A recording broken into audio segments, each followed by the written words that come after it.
নমস্কার। আমরা already mobile number register করে দিয়েছি এবং আমরা আসান পোর্টালের ভিতরে ঢুকে গেছি। প্রথমে আমরা page number 1 part A organisation fill up করবো। কীভাবে করব দেখুন, প্রথমে হচ্ছে পুজো সম্পর্কে। তো name of the puja popularly known as, আমরা যেই পুজোর জন্য পারমিশন চাইছি সেটি কি পুজো নামে পরিচিত। লিখতে হবে দুর্গাপুজো।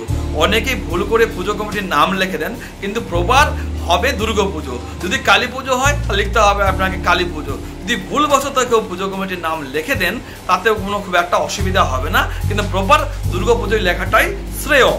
তারপরে চলে আসছে name of the police station. তাহলে এখানে আপনাদের আপনার পুজো কমিটির যে পুলিশ স্টেশনের আন্ডারে সেই পুজো থানার নাম লিখে দেবেন। Full address of the Puja location, যেই জায়গায় আপনার পুজোটি হচ্ছে সেই জায়গার প্রপার অ্যাড্রেস আপনাকে লিখতে হবে। Select of the KMC ward, যে কেএমসি ওয়ার্ডের আন্ডারে আপনার পুজো কমিটিটি আছে সেই ওয়ার্ড নাম্বারটি আপনি সিলেক্ট করবেন। যদি আপনার কেএমসির আন্ডারে যদি আপনার পুজো কমিটি না থাকে তাহলে সেই ক্ষেত্রে আপনাকে আদার্স সিলেকশন করতে হবে। চলে আসছে হোল্ডিং নাম্বার বলে কিছু হয় না, সেখানে আপনারা 00 করে দেবেন। Duration of the Puja festival, কবে থেকে কবে আপনাদের পুজোগুলো হবে। কারো 7 তারিখ থেকে, কেউ 14 তারিখ করছে, কেউ 8 তারিখ থেকে 14 করছে, কেউ 9 তারিখ থেকে 14 বা 13 করছে। তো আপনারা কবে থেকে কবে পুজো করবেন সেটি আপনাদের ডিউরেশনটা লিখতে হবে। ডেট অফ দ্য ইনগ্রেশন, কবে আপনারা পুজো উদ্বোধন করবেন। কেউ 2 তারিখেও করতে পারেন, 3 তারিখে, 4 তারিখে, 5 তারিখে, 6 তারিখে, তো ম্যাক্সিমাম 7 তারিখে করছে। এবার আপনাদের পছন্দ মতো আপনার ইনগ্রেশন ডেটটি ঠিক করবেন এবং অবশ্যই তার সঙ্গে টাইমটি সিলেক্ট করবেন, কোন টাইমে আপনারা করবেন। লোকেশন অফ দ্য পুজো প্যান্ডেল, এখানে দুটো অপশন আছে, একটা হচ্ছে ল্যাটিচুয়েড, একটা হচ্ছে লং ল্যাটিচুয়েড। দ্রাঘিমা ও দ্রাঘিমাংশ, এই দুটো আপনাকে বসাতে হবে। কিভাবে করবেন, যেখানে আপনার পুজো প্যান্ডেলটি হচ্ছে সেখানে আপনি মোবাইল নিয়ে যাবেন। মোবাইল নিয়ে গিয়ে আপনি গুগল ম্যাপে ঢুকবেন। ম্যাপে ঢোকার পরে আপনি কারেন্ট লোকেশন করবেন। কারেন্ট লোকেশনে গিয়ে যদি আপনি ক্লিক করে ধরে থাকেন এইভাবে, তাহলে কিন্তু সার্চ পয়েন্টে গিয়ে আপনাকে ল্যাটিচুয়েড এবং লং ল্যাটিচুয়েড দেখিয়ে দেবে। 22.6টা ডিজিট থাকবে, সেটা হচ্ছে ল্যাটিচুয়েড, এবং 880 দিয়ে যে 6টি ডিজিট দেখাবে সেটা হচ্ছে লং ল্যাটিচুয়েড। এটি কিন্তু খুব গুরুত্বপূর্ণ, কারণ কোনো কারণে প্যান্ডেলে যদি দুর্ঘটনা ঘটে বা অগ্নিসংযোগ হয় তাহলে কিন্তু এর মাধ্যমে আপনার ফায়ার ব্রিগেড খুব দ্রুত পৌঁছে যাবে। সেই জন্য ল্যাটিচুয়েড লং ল্যাটিচুয়েড সঠিক দেওয়াটাই ভালো। পুজো কমিটি, এবার আমরা পুজো কমিটির ডিটেলসে এসেছি। এখানে লেখা রয়েছে name of the organise club ও অর্গানাইজেশন। এখানে কিন্তু আপনার পুজো কমিটির নাম লিখতে হবে, যেটি আপনার আসান পোর্টালে নথিভুক্ত আছে। আপনি অন্য লিখলে কিন্তু পুজো কমিটির নাম চেঞ্জ হবে না। কোনো কারণে পুজো কমিটির নাম যদি চেঞ্জ করতে চান, পরিবর্তন করতে চান বা সংশোধন করতে চান, তাহলে দুর্গাপুজোর মিনিমাম 2 মাস আগে লোকাল থানার সঙ্গে যোগাযোগ করতে হবে। তারা আসান পোর্টাল অর্থাৎ লালবাজারে বা হেড অফিসে মেল পাঠাবে যে এই পুজো কমিটি তার নাম ভুল হয়েছে বা সংশোধন করতে চায় বা চেঞ্জ করতে চায়, তবে কিন্তু সম্ভব। আপনি এখানে কারেকশন করলে কিন্তু কারেকশন হবে না। তবে সব থেকে বেস্ট হবে যে অনলাইনে যেই আপনার পুজো কমিটি যে নামে নথিভুক্ত আছে সেই নামটি দেওয়া।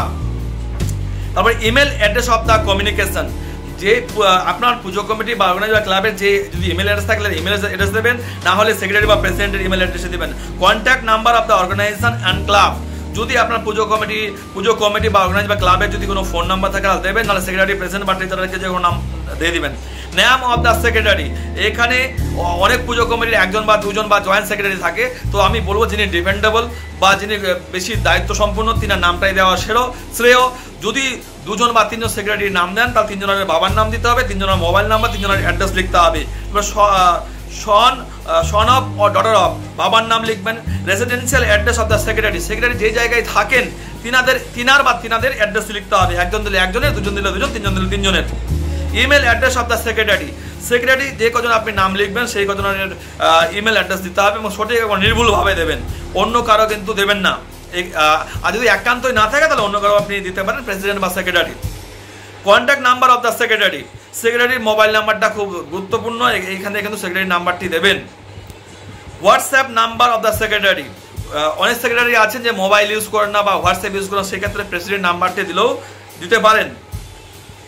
পূজা being the organize by the women only, যদি আপনাদের পুজোটি মহিলা পুজো হয় তাহলে বক্সের মধ্যে আপনারা টিক দেবেন, নচেত কিছু করবেন না। Do you want the receive the government grant, আপনারা কি সরকারি অনুমোদন নিতে চান? যদি নিতে চান তাহলে ইয়েস করবেন, যদি নিতে না চান তাহলে নো করবেন। আর ইয়েস করলে কিন্তু আপনার ব্যাঙ্ক অ্যাকাউন্টের ডিটেলস ফর্মটি খুলে যাবে, সেখানে আপনাকে কিন্তু ব্যাংকের ডিটেলস দিতে হবে। প্রথমেই আছে name of the account holder organize club বা পুজো কমিটি, যেই অ্যাকাউন্টে আপনি সরকারি অনুদান নিতে চাইছেন সেই অ্যাকাউন্ট হোল্ডারের নামটি এখানে লিখতে হবে। আপনার পুজো কমিটির নামও হতে পারে, আপনার ক্লাবের নাম হতে পারে, অর্গানাইজেশন নাম হতে পারে। যদি এই তিনটের মধ্যে কিছুই যদি না থাকে তাহলে সেক্রেটারি, প্রেসিডেন্ট বা ট্রেজারারের নামেও আপনারা এই সরকারি অনুদানটি নিতে পারেন। তবে মনে রাখবেন অ্যাকাউন্ট হোল্ডার নামটি যেটি থাকবে সেটিই আপনাকে লিখতে হবে। যদি ভুল থাকে ভুল লিখতে হবে, ঠিক থাকলে ঠিক লিখতে হবে, কিন্তু আপনার পাসবইয়ে যে অ্যাকাউন্ট হোল্ডারের নাম আছে সেটি আপনার লিখতে হবে। আর চেষ্টা করবেন সমস্ত ফর্মগুলো ক্যাপিটাল লেটার মানে বড় হাতে লেখা, এটি ভুল করলে কিন্তু হবে না। যদি একটা লেটার যদি আপনি মিস করে ফেলেন তাহলে কিন্তু আপনার প্রবলেম পড়ে যাবেন। আপনার পাসবইয়ে যে অ্যাকাউন্ট হোল্ডারের নামটি থাকবে সেই নামটিই আপনাকে দিতে হবে। নেম অফ দ্য ব্রাঞ্চ, যে আপনার অ্যাকাউন্টটি যে ব্রাঞ্চ আছে সেই ব্রাঞ্চের নাম দিতে হবে। ব্যাংকের নাম, নেম অফ দ্য ব্যাংক, ব্যাংকের নাম দেবেন, ব্রাঞ্চের নাম দেবেন, আইএফসি কোড সঠিকভাবে দেবেন। অ্যাকাউন্ট নাম্বারটি বারবার মিলিয়ে নেবেন। এইটুকু ফিল আপ করার পরে কাউকে দিয়ে পাশে কাউকে বসিয়ে রেখে আরেকবার মিলিয়ে নেবেন কোনো রকম কিছু ভুল হলো কিনা। বারবার বলে দিচ্ছি অ্যাকাউন্ট হোল্ডার বা অ্যাকাউন্টের একটি লেটার যদি বা একটা ডিজিট যদি ভুল হয় তাহলে কিন্তু টাকার পেতে আপনার খুব মুশকিল হয়ে যাবে।